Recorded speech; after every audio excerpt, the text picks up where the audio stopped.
Attorney, dun po sa binanggit nyo kanina na under the rules of the impeachment court, may binabanggit kayo kung aling rules po doon na talagang ang presiding chair ang magde-decide sa mga ganitong klase ng bagay. Pwera na lang kung ibato niya to sa mga kapwa senator judges para pagbotohan nila.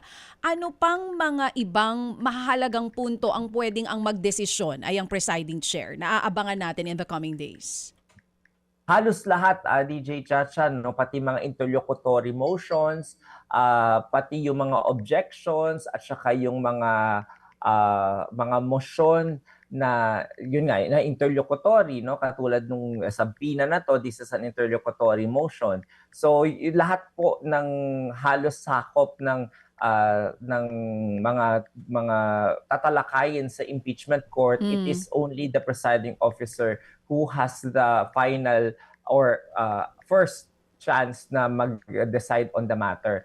Except na lamang po dun sa final question kung whether guilty or not guilty, it is the whole Senate as an impeachment court ang mag-vote po individually doon po. Wow, nakita natin ngayon gano'ng ka-powerful talaga itong si Mr. Presiding Chair. Pero Attorney Reggie Tonggol, yun bang halimbawa po nabanggit din kahapon briefly sa request po ng kampo ni na Marcoleta kung mapapayagan po siya na makaboto? Will that be solely the decision of the presiding chair o pagbobotohan po ito ng mga senador?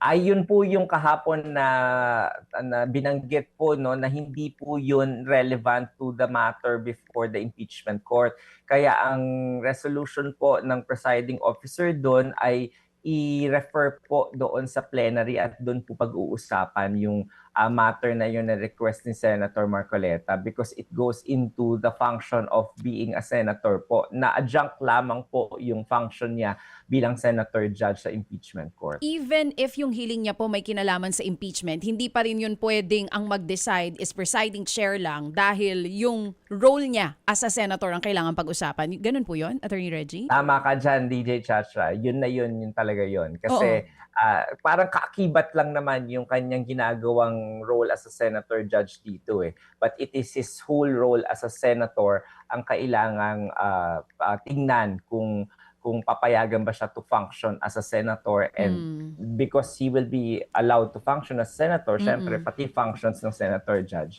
papayagan ba siya.